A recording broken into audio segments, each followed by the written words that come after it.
28 de diciembre, los Santos Inocentes.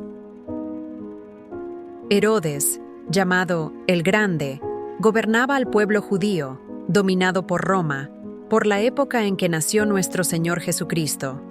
Herodes era idumeo, es decir, que no era un judío perteneciente a la casa de David o de Aarón, sino descendiente del pueblo al que Juan Hircan obligó a abrazar el judaísmo. Si ocupaba el trono de Judea, era por un favor especial de la Casa Imperial de Roma. Por lo tanto, desde que oyó decir que ya habitaba en el mundo un ser nacido como rey de los judíos, al que 3 sabios magos del Oriente habían venido a adorar, Herodes estuvo inquieto y vivió en el temor de perder su corona. En consecuencia, convocó a los sacerdotes y escribas para preguntarles en qué lugar preciso debía nacer el esperado Mesías. La respuesta unánime fue: en Belén de Judá.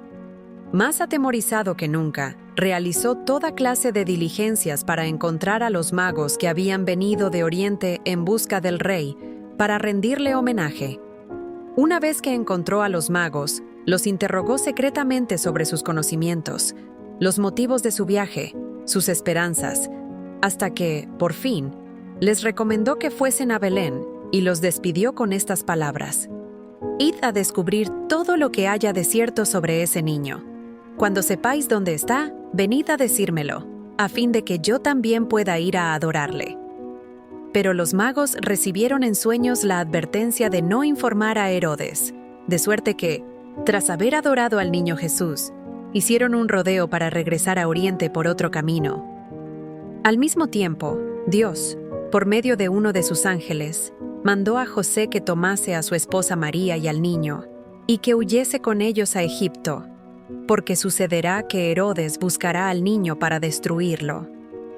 Entretanto, Herodes, al verse burlado por los magos, se irritó sobremanera y mandó matar a todos los niños que había en Belén y sus contornos, de 2 años abajo, conforme al tiempo de la aparición de la estrella, que había averiguado de los magos.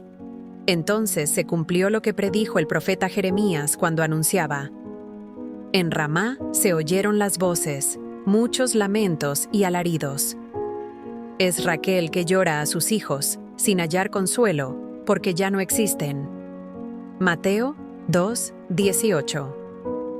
Al hablar de Herodes, dice el historiador Josefo que era un hombre de gran barbarie hacia todos los demás, y relata varios de sus crímenes, tan espantosos, crueles y repugnantes, que la matanza de unos cuantos niños judíos parece cosa de nada, y Josefo ni la menciona. Por tradición popular, se supone que el número de las víctimas de la matanza ordenada por Herodes fue muy crecido. La liturgia bizantina habla de 14.000 niños, las menayas sirias de 64.000, y por cierta interpretación a algunas palabras del Apocalipsis, 14:1-5, se hace ascender la cifra a 144.000. Sobre la menor de estas cantidades, dice Alban Butler con toda razón, que excede todos los límites y ciertamente que no ha sido confirmada por ninguna autoridad calificada. Belén era una villa pequeña y, aun cuando se incluyesen sus contornos, no podía tener en un momento dado más de 25 niños menores de 2 años. Algunos de los investigadores hacen descender la cifra a media docena solamente.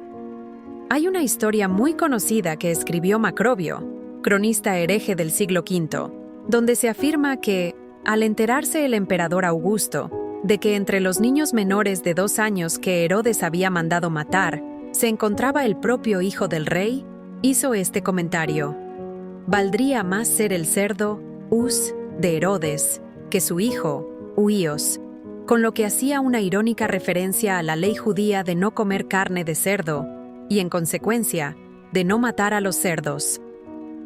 Sin embargo, esta noticia es falsa, puesto que el hijo de Herodes a quien se refiere era Herodes Antipas, quien por aquella época ya era un adulto y a quien su propio padre mandó matar poco antes de expirar, la fiesta de los Santos Inocentes, a quienes en el Oriente se llama sencillamente los Santos Niños.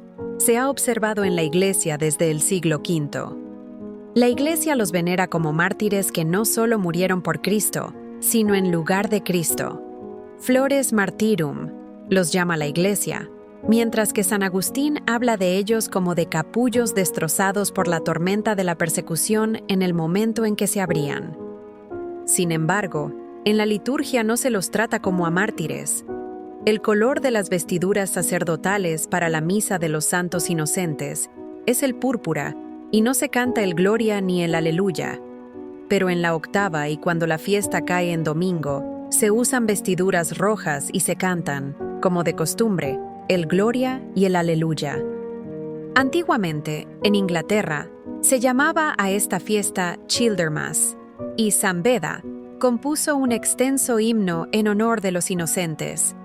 Naturalmente que en Belén reciben una veneración especial. Su fiesta es ahí obligatoria, y por las tardes de todos los días del año, los frailes franciscanos y los niños del coro visitan el altar de los santos inocentes en la cripta de la Basílica de la Natividad y cantan el himno de laudes de la fiesta. Sálvete, Flores martyrum. Debemos hacer notar que, a partir del siglo VI en adelante, toda la Iglesia de Occidente, al parecer con excepción de la mozárabe y su ritual, conmemora en este día a los santos inocentes. Sin embargo, en el Hieronymianum, la frase que se usa es Natale Sanctorum Infantium et Lactantium, el nacimiento de los santos niños y lactantes, y el calendario de Cartago, que es anterior, también habla de infantes y no de inocentes. Por otra parte, en ciertos sermones de San Agustín, donde menciona el octavo día de los infantes, el contexto muestra claramente que no se refiere a los niños de Belén, sino a aquellos que habían sido recientemente bautizados.